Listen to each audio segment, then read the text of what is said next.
Hi, it's me again, Ashley Adamson, here for another episode of Tea Time. I've just been on a rant, so I've just been going through a few episodes just today. I wanted to share with you something that I'm learning and going through with personal development because I think it's pretty powerful. And I've been talking a little bit about this inner manager and working with yourself lately, especially with quarantine. So I just wanted to get this out there because it's my next realization in working with myself, and maybe this will help you work with yourself more. The concept is understanding what thoughts are exhausting to you. What thoughts are exhausting to you?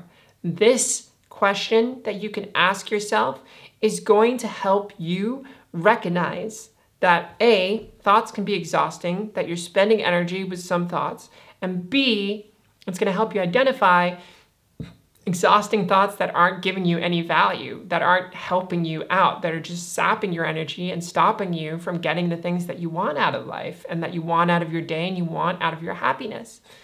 I am a person with I'm a high-performing, high-anxiety person. I have anxiety, and I also like to do a lot of things that help me feel very productive.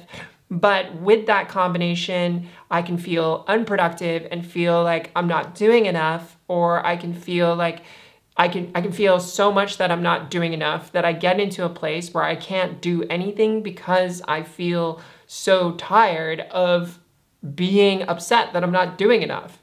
Has that happened to you where you feel like, oh, I'm not doing enough and I feel really upset about it? You know, that kind of story, that is something that I work through. And so this is the magic trick. This is the thing you can do for yourself is when you hear these thoughts, you go, that thought is exhausting. That thought is creating and using a lot of my energy.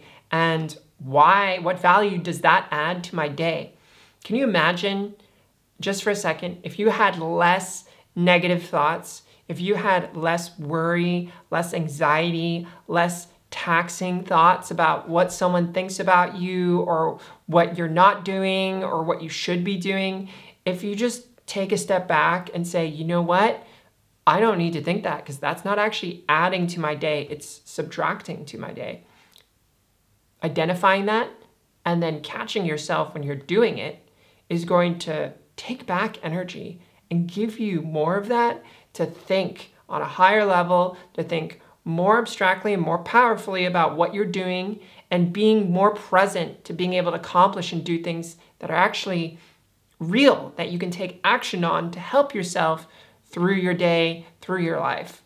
I find that I spend a lot of my energy on anxiety about creating stuff for you guys, not like these tea time episodes. These tea time episodes I love doing and I love sharing, connecting, but I do get anxiety around the amount of comments that I'm not replying to, or this program I'm working on for femininity, feeling like I'm not doing it fast enough, or this is going to be a failure. All of those imposter syndrome thoughts, do you know what I mean? Like, you're not good enough, or who are you to be doing this? Those kinds of things.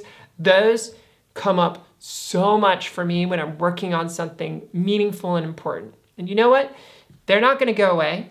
They've come up for me when I started doing this Tea Time series. They came up for me when I started offering life coaching for trans people, and they're coming up for me as I'm working on this program, and they're going to come up for me again when I start writing my book in a few weeks, and they're going to come up again when I work on another video or what have you. They're not going to go away. But if I acknowledge that it's exhausting, and you acknowledge that it's exhausting for you, you can make some space into reconditioning and reprogramming your thoughts in a way where you can conserve energy. It's all about energy conservation. We only have so much energy to spend each day. High performers know this even more. Do you ever feel like at the end of the day, you're just mentally exhausted, that you can't do anything more of any value because you're just like, blah? Well, you've used all your decision-making power. I remember reading about Mark Zuckerberg and how he really tries to use as little decision power as possible to retain it for the right things, and tries to delegate as much of those decisions that aren't important to him as much as possible. And I can imagine that for Mark, he has to take major, major decisions. And so, starting your day and trying to make those decisions is probably a good thing. But yeah, anyways, take this. Ask yourself, what thoughts are exhausting me, taking my energy? And can I notice them? And can I practice changing my reaction to them and maybe stop feeding them and just be like, you know what? Thanks, I'm good. I'm just going to focus on this right now. Do you know what I mean? Maybe you can do that. What do you think? Write me a comment down below. Tell me what you think. If this is a new thing for you, if this is a new channel, please like and subscribe and hit that bell icon so I can send you a little notification when a new Tea Time episode comes out. And yeah, as they say in Berlin, tschüss.